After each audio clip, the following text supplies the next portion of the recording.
Assalamualaikum warahmatullahi wabarakatuh.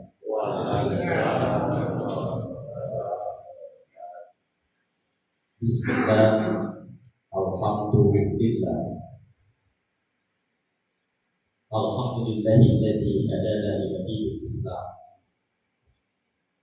wa hadana ila dinil haqq wa hadana ila siratal mustaqim.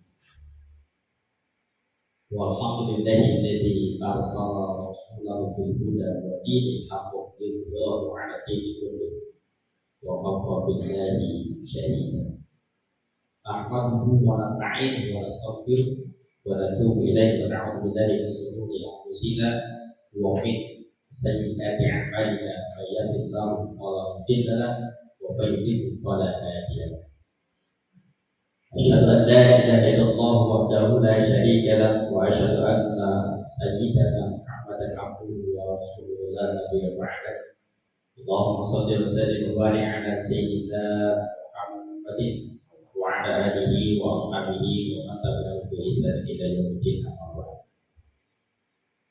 Ngomong-ngomong, ini pada diam itu ngantuk, lapar atau apa?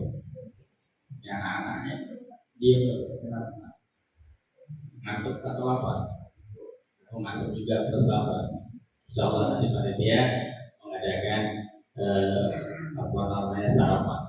Katanya, saya juga belum tahu, tapi saya juga sama dari pas yang aja belum makan. Karena insyaallah katanya di sini ada sarapan. Yang sama kita hormati dan Allah muliakan, yakni Ketua DKM Masjid Jami Al-Madani Al-Faram Tadbir Sampit.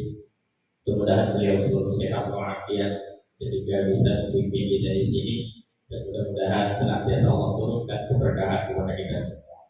Dan juga jadi Al-Faram Mahfudin yang juga menjadi wasilah perantara saya bisa silaturahmi ke sini. Alhamdulillah, saya juga baru sampai di sini. Saya pikir di sini tadi saya juga bingung masuknya keder, ini tempatnya sempit, di dalamnya ada masjidnya di mana?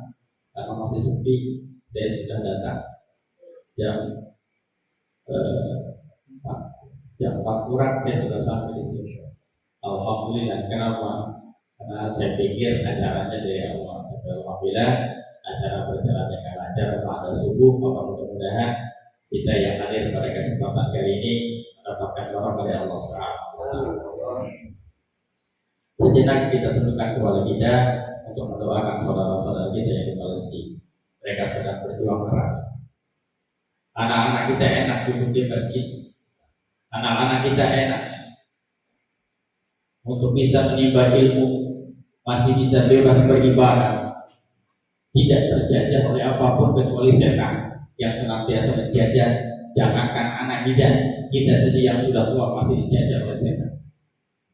Tapi betapa saudara-saudara kita yang di Palestina, mereka sedang berjuang keras, baik mempertahankan harga diri, mempertahankan nyawa, mempertahankan akidah, mempertahankan iman, mempertahankan agama, mempertahankan negara, dan mempertahankan segala-galanya. Maka itu akan mudah-mudahan mereka yang telah gugur senantiasa menjadi syuhadanya Allah Subhanahu wa taala dan masuk ke dalam surganya Allah Subhanahu wa taala.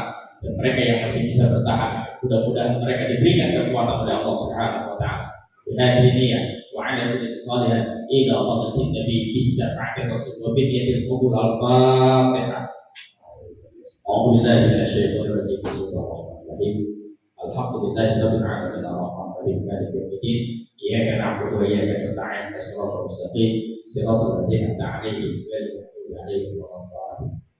Baik para jamaah sekalian rahimakumullah, kita jadwal sarapan jam 5:30. Jadwal sarapan 5:30 insyaallah. Sebelum 5:30 saya akan sudahi karena nanti persiapan kita buat nyanyi-nyanyi lama. Ya, intinya hari ini kita nggak usah terlalu tegang, nggak usah terlalu berpikir masalah apa yang terjadi pada hari ini. Jadi kita nggak terlalu bagaimana berkaitan ini acara apa. Intinya adalah buat saya syukur alhamdulillah kepada Allah saya bisa silaturahmi di sini, bisa bermuajahat, bisa kumpul. Masya Allah, izin Allah saya bisa datang ke sini. Ini rahmat Allah, karunia Allah, bisa sholat berjamaah, bisa juga berkumpul dengan para asatidz di sini, anak-anak di sini yang sangat luar biasa, ada yang tahfidz luar biasa, ada yang di sini masya Allah Pak. Anak-anak sini mungkin saya hitungin jempol, kalau misalnya jempol saya ada 10-10-10-nya saya hitungin jempol buat anak-anak sini. Kenapa? Karena ternyata mereka jumlahnya lebih banyak daripada bapak-bapaknya. Betul Pak ya? Ini jangan-jangan bapaknya nyuruh doang anaknya pergi ke masjid, bapaknya masih kering. Ini di sini ada berapa kakak Pak? 50 kakak peringatan Maulid. Makanya begini, wajar kalau mau melihat umat Islam, lihatlah ketika apa? Idul Fitri. Kalau mau melihat umat Islam, lihat Idul Adha. Kalau mau melihat umat Islam, lihat sholat Jumat. Tapi kalau mau melihat orang beriman, lihatlah waktu subuh. Ini orang-orang pilihan Allah. Waktu subuh adalah waktu yang memang dipilih oleh Allah untuk mencari, untuk kemudian memilah-milih mana orang yang beriman, mana yang tidak beriman kepada Allah. Kenapa? Ini bisa dilihat. Berapa banyak umat Islam yang ada di sekeliling masjid? Berapa banyak umat Islam yang ada di sekitar kompleks ini semua? Tapi berapa banyak orang yang bisa datang sholat subuh? Mungkin anak-anak pernah mendengar cerita. Ada sebuah hikayat. Cerita di zaman baginda Rasulullah SAW. Ada seorang pemuda. Ini anak-anak. Pemuda ini taat ibadah kepada Allah. Dia mau datang sholat, tapi apa? Godaan setan luar biasa. Memang setan itu luar biasa. Termasuk ada setan masnah namanya. Setan iblis yang tiap pagi itu bagian ini kipas-kipasin. Ada yang pernah nggak duduk di sini rasanya ngantuk? Itu si masnah tuh yang godain. Bapak kalau lagi ngaji, kalau lagi maulid begini, paling enak kan itu tadi nyederin tiang. Lama-lama dia bukan musuh. Nah, itu kerjaannya iblis masnah. Kerjaan iblis ngapain dia? Dia bikin berat tengkuk kita, dia bikin leher kita ini pegel, dia bikin mata kita ini sepet dan lain sebagainya. Itu iblis kerjaan. Bukan hanya sekedar rasa capek, tapi apa? Iblis menggoda supaya apa? Sholat subuhnya gak khusus. Kenapa? Karena sholat subuh manfaatnya luar biasa. 2 rakaat sebelum sholat subuh kata baginda Rasul, khairun minad dunya wa ma fihi. Sholat subuh sebelumnya kan ada 2 rakaat aja. Itu pahalanya luar biasa. Kekayaan yang sangat hebat, kekayaan yang sangat kaya adalah orang yang bisa melaksanakan sholat 2 rakaat sebelum subuh. Itu orang kaya yang sebenar-benarnya kaya. Kalau orang yang baru punya mobil 3, kalau orang yang baru punya rumah 2 tingkat, 2 lantai, kalau orang yang baru bisa cuma sekedar mengumpulkan harta, itu kata baginda Rasul belum dikatakan kaya sebelum dia mampu menegakkan sholat sunnah 2 rakaat sebelum subuh. Jadi orang kaya itu bukan orang yang mentereng, bukan orang yang banyak uang, bukan orang yang tinggi jabatannya, tapi orang kaya adalah orang yang mampu melaksanakan 2 rakaat sebelum subuh, dan ini beratnya luar biasa. Makanya setan godain terus, iblis godain terus. Salah satunya cerita para pemuda. Jadi seorang pemuda yang ketika dia mau sholat itu iblis kegoda. Lewat apa? Ada satu kubangan besar. Di situ kubangan itu ada air. Jadi ketika mau menuju ke masjid, mesti anak muda itu jatuh. Ketika terjatuh, dia pulang lagi kotor. Kemudian apa? Salin lagi, balik lagi menuju ke masjid, niat sholat subuh. Sampai di tempat yang sama, jatuh lagi, pulang lagi. Pas yang ketiga, ada iblis yang berbentuk kakek. Dia bawa lentera. Dia temuin itu yang namanya pemuda. dihantarkan. Ayo, bawa ke masjid ya? Iya. Ayo siapa? Kata si kakek. Awas ada lubang, jangan sampai jatuh. Oh iya, tadi saya sudah jatuh 2 kali di sini. Oh iya, silakan. Sampai ke masjid diantarin. Sholatlah si pemuda itu, pas si pemuda itu keluar, si kakek masih ada. Dia nggak sholat, cuma nganterin orang. Selesai sholat, pulang ketemu lagi si kakek, ditanya, kakek kok nggak mau sholat? Tidak. Emang kenapa? Ngapain nggak mau sholat? Loh, kok ngapain? Iya. Emang kakek siapa? Aku iblis, aku setan. Astagfirullah. Kok bisa setan ngambilin saya sholat? Kamu itu tadi kan udah niat sholat. Kalau iblisnya perlu kesel. Kamu tadi udah niat sholat. Kenapa pas jatuh segala balik lagi? Udah di rumah aja. Tidak. Itu yang saya khawatirkan. Kenapa? Karena ketika kamu terjatuh, sudah niat sholat, itu iman kamu kuat, balik lagi, niat mau sholat lagi, maka Allah ampunkan dosa kamu.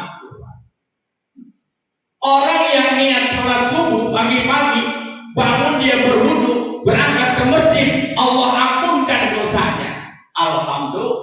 Maka semua yang ada di sini mudah-mudahan diampunkan dosanya oleh Allah Subhanahu wa taala. Amin ya rabbal. Lumayan Pak, dosa kemarin kita ngebohong sama bini, ngebohong sama tetangga, ngebohong sama yang lain, alhamdulillah sekarang lagi kelam dosa. Kemudian apa? Saya heran, kenapa kamu harus balik lagi? Ternyata kamu kemudian terjatuh, segala pulang lagi, kenapa harus balik lagi?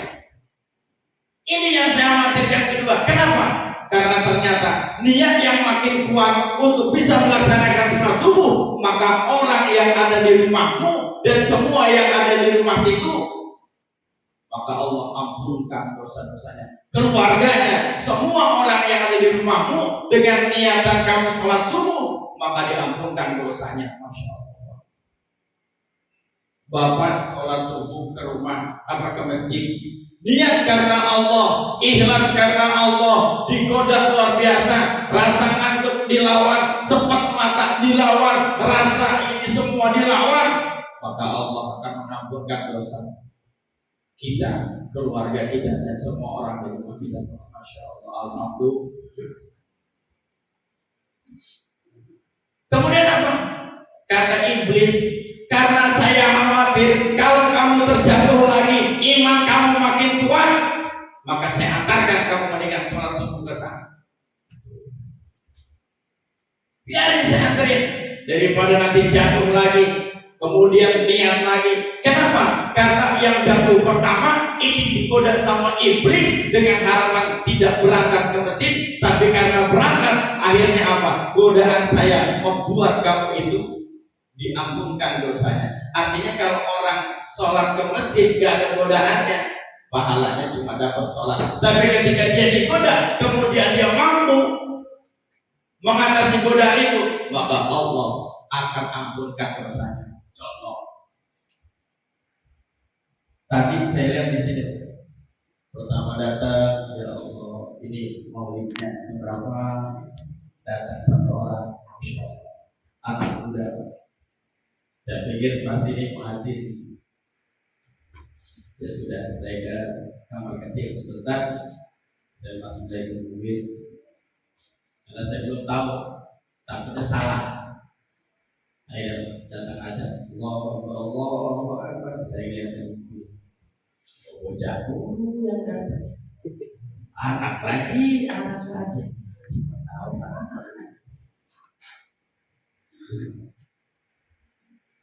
Mas duduk di sini, tengok ke belakang, belum ada cukup. Kenapa? Karena memang beratnya luar biasa. Ketika sang muadzin tadi dengan indahnya suara Allahu Akbar, Allahu Akbar, kira-kira Bapak saat itu langsung bangun atau bagaimana? Allahu Akbar, belum bayar sholat. Teriaklah, anak disuruh duluan, udah duluan kan? Anaknya nyampe duluan, alhamdulillah. Bapak belum sampai bapak.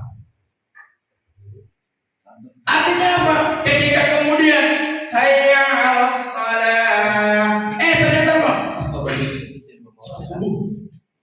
Allah Akbar. Berarti apa? Sangguplah dia menahan yang namanya semua godaan iblis. Maka ketika dia sanggup, berarti dia diampunkan dosanya oleh Allah. Kenapa? Buktinya banyak yang nggak bisa datang. Berarti mereka lagi tergoda iblis untuk tidak melaksanakan sholatnya di masjid. Masya Allah. Ada yang sholat di rumah sendirian, ada yang nggak lewat sholat subuh, ada yang nggak sholat subuh, banyak. Nah inilah keuntungan barangkali sholat subuh. Kenapa? Karena memang laisa sholat asqalu minal munafiqin illa fajrun wal isya. Apa itu?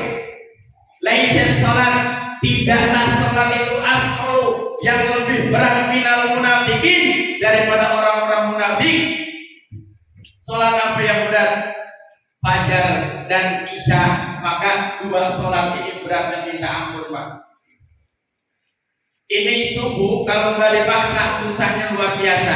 Ini subuh karena memang ada jin khusus, ada iblis khusus yang namanya si Masnan tadi, yang goda orang supaya nggak sholat subuh. Maka ini godaannya luar biasa.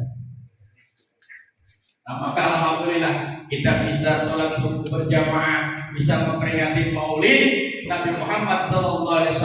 Maka manfaatnya luar biasa. Mudah-mudahan sekali lagi kita yang ada di sini dosa-dosa kita diampunkan oleh Allah Subhanahu wa Ta'ala. Ini hikmah sholat subuh. Makanya jangan sampai kita terlewat dengan sholat subuh dan kita bisa berbuat sendiri. Kita punya iman atau enggak? Kalau kita masih bisa sholat subuh melangkahkan ke masjid, berarti kita masih punya iman. Tapi kalau kita enggak untuk melaksanakan sholat subuh, berangkat ke masjid, mohon maaf, iman kita diragukan oleh Allah. Maka itu pemilihan orang-orang beriman. Ini hasil yang namanya pemilihan-pemilihan. Ini hasil saling yang ada semua. Anak-anak yang sangat luar biasa, Masya Allah. Kalau kita melihat sekali lagi di Palestina, anak-anak yang hafal Quran, anak-anak yang soleha, mereka sedang berjuang keras di rumah sakit, bahkan sudah yang meregang nyawa dan lain sebagainya. Anak-anak kita doakan baik. Mereka akan menjadi penerus kita. Mereka akan menjadi senjata buat kita ke depan supaya Islam ini kuat. Karena kalau model kayak kita juga bakal lama. Ya kan baik. Ada di sini yang umur panjang banget. Ada yang pengen didoain umur panjang. Orang-orang udah meninggal dia belum. Pantaran-pantaran yang sudah meninggal dia belum. Umurnya sampai 300 tahun. Jangankan sampai 300 tahun, baru 60 tahun aja udah payah banget. Baru 60 tahun aja makan udah susah. Makan udah gak enak. Gigit aja udah gak bisa. Gigi udah ompong semua. Suaranya udah ngampos. Gimana kalau umur panjang? Makanya minta kepada Allah jangan umur panjang, tapi umur yang bermanfaat untuk ibadah kepada Allah Subhanahu wa Ta'ala. Maka kita bangga punya anak-anak yang kayak begitu. Kenapa? Karena begini Pak. Sekali lagi, iblis itu adalah musuh yang nyata. Setan itu aduh mubin. Setan adalah musuh yang nyata buat kita dalam kehidupan ini. Maka kita harus terus waspada dengan mereka. Kenapa? Semakin tinggi derajat kita, semakin tinggi iman kita, semakin tinggi kekuatan kita untuk kemudian taat kepada Allah, maka mereka tidak akan rela. Termasuk Pak, orang yang ada di Israel. Kenapa mereka selalu menggempur Palestina? Karena mereka iri dengan Palestina. Mereka enggak mau Palestina itu adalah negara yang hebat. Mereka enggak mau Palestina itu menerbitkan ulama-ulama. Mereka enggak mau di Palestina itu ada penghafal Quran. Mereka enggak mau yang namanya Palestina itu orang-orang soleh bermunculan. Itu yang mereka khawatirkan, Pak. Sehingga akan menguasai Masjidil Aqsa, akan menguasai itu yang namanya peradaban Islam. Makanya mereka selalu gempur tuh yang namanya Palestina. Kenapa? Karena Palestina adalah negara yang dijamin oleh Allah luar biasa. Bahkan dikatakan dalam sebuah hadis bahwa Palestina itu setiap saat Allah senantiasa mengepakkan sayap untuk melindungi mereka orang-orang Palestina. Tetapi kenapa ketika kemudian Bahkan Allah Subhanahu wa taala menjadikan Palestina ini adalah cahaya sebuah tanah suci yang melahirkan para nabi, yang melahirkan orang-orang soleh, yang melahirkan para pejuang Islam. Tumpah Palestina. Maka mereka tidak akan rela kalau seandainya Islam betul-betul berkembang di Palestina dengan sangat hebat, para penghafal Al-Quran banyak, gak bakal rela. Maka di sini juga begitu. Para penghafal Al-Quran di sini pasti akan ada cobaannya. Anak-anak kita pasti akan diuji dengan hafalannya. Kenapa? Ya, surat Al-Baqarah ayat 102. Walan tardo ankal yahud walan nasara hatta tattabi'a millatahum. Bahwa orang-orang Yahudi, orang-orang Nasrani gak bakal redo, gak bakal mau, gak bakal senang melihat orang-orang Palestina, melihat orang-orang Indonesia dia beriman kepada Allah. Sehingga hatta tattabi'a millatahum, sehingga kita ikutin agama-agama mereka. Makanya sekarang Indonesia lagi dijajah. Lagi dijajah. Anak-anak di sini nggak tahu saya. Ini sekolahnya apa kebanyakan? SMP, SD, atau SMA, atau madrasah? Ada yang sekolah madrasah? Tidak ada. Rata-rata SMP.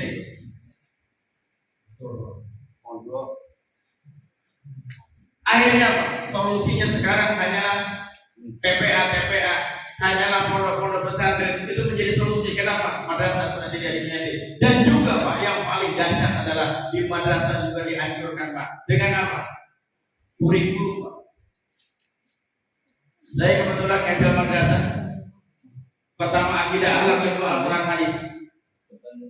Kalau dari awal pelajaran akidah alam yang pertama itu bagusnya luar biasa. Adab kepada orang tua, adab kepada guru, adab tentang beretika dan sebagainya dalam kehidupan masyarakat. Sekarang udah nggak ada.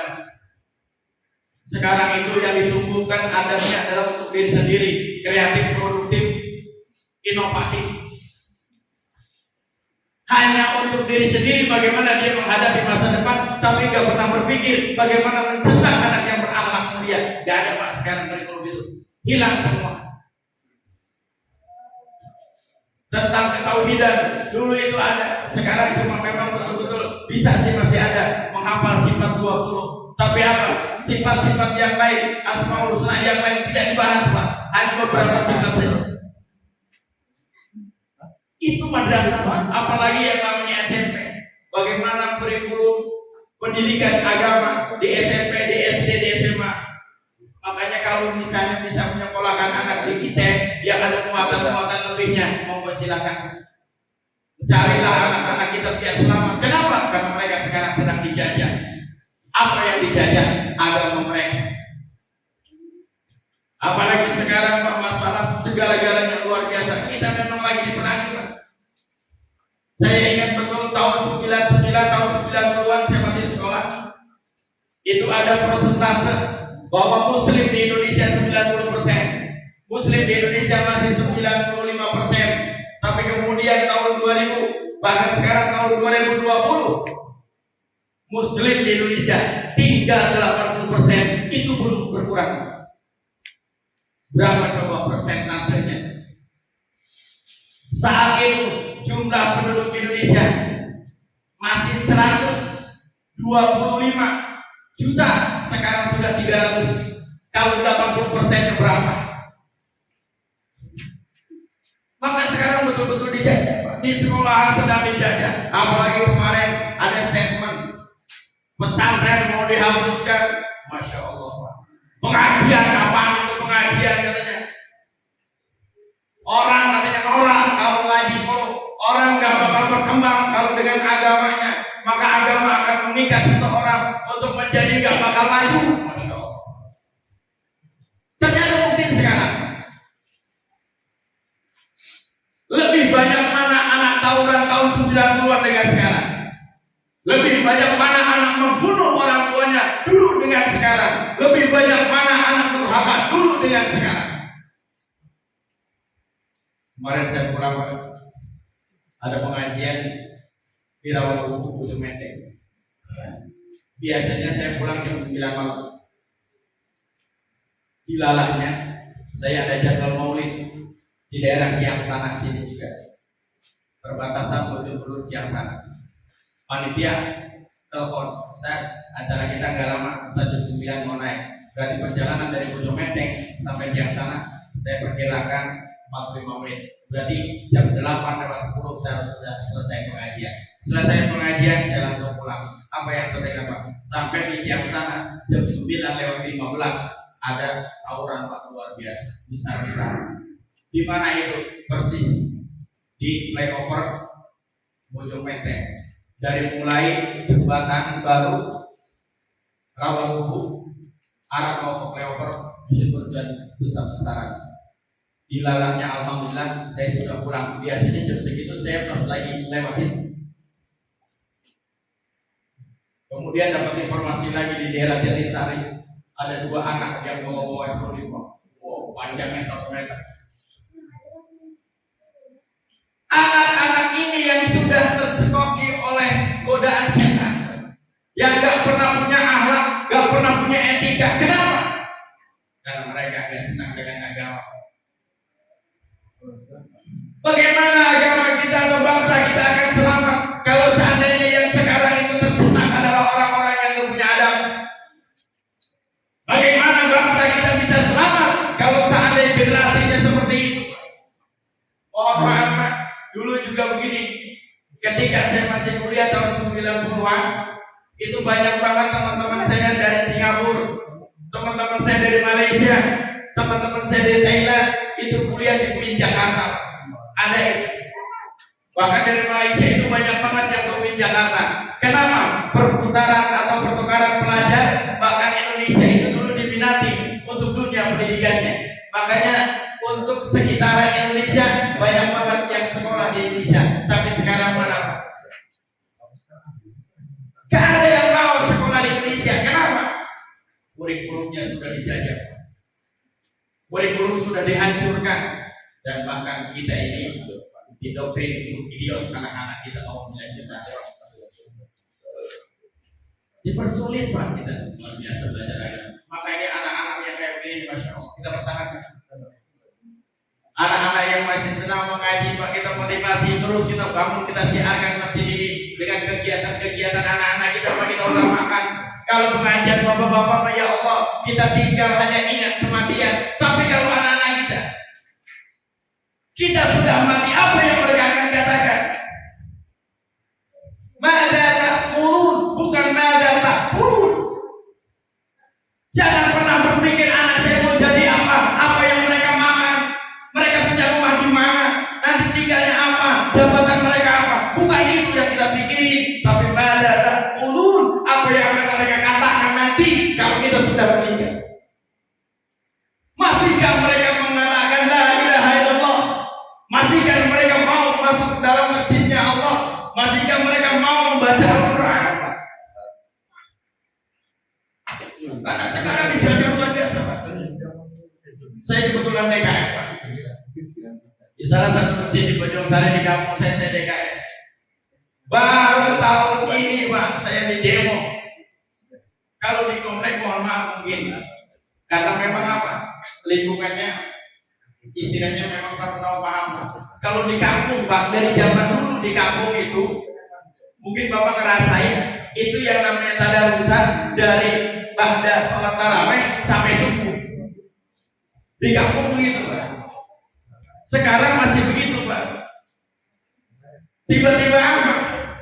Berkembanglah banyak orang-orang masuk ke situ, gak ngerti yang agamanya apa, gak ngerti yang pahamnya apa-apa. Tiba-tiba suatu ketika saya bangun pagi-pagi jam 9, dibangun sama orang laki-laki dengan perempuan. Ustaz, ya satu DKM, betul, saya mau bicara apa? Aku tanggung jawab. Kenapa? Istri saya kejedot pagi-pagi. Kejedot? Iya. Kenapa emang Pak? Dia bangun jam 2 malam, kaget mendengar bacaan Al-Quran, tiba-tiba dia masuk ke kamar mandi, dia kejedot berdarah. Ngedengar ayat Al-Quran kaget Pak, kejedot katanya. Apa bukan iblis namanya? Ngedengar ayat Al-Quran kok kaget. Oke lah, kalau masalah pengeras suara saya maklumin. Kenapa? Karena memang saya sudah bilang sama anak-anak, tolong nanti kalau misalnya jam segini dikecilin, bahkan gunakan saja lah speaker dalam. Tapi dia kata begitu. Tolong berhentikan itu yang namanya tadarus. Berhentikan itu yang namanya orang pengajian Al-Quran itu begitu. Apaan itu? Oh, sudah mulai Pak. Saya bilang sama mereka, Pak, mohon maaf, Bapak tinggal di sini harus ikutin aturan sini. Artinya Pak, kalau misalnya Bapak mau komen, yuk kita kumpul dengan masyarakat, bagaimana baiknya, saya nggak bisa putuskan. Kenapa? Karena ketika ini masih kebaikan, insya Allah kami akan pertahankan. Jika ini memang mengganggu, kami akan bikinkan yang terbaik buat kita semua. Kami tidak akan mau mengganggu, ibadah kami tidak akan pernah mau mengganggu ibadah orang lain.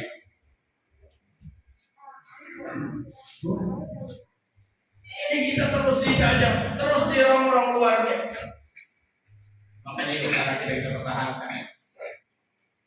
Jangan sampai mereka ini nanti ketika kita tinggalkan, mereka sudah tidak lagi mau masuk ke masjid, mereka sudah tidak lagi mau baca Al-Quran.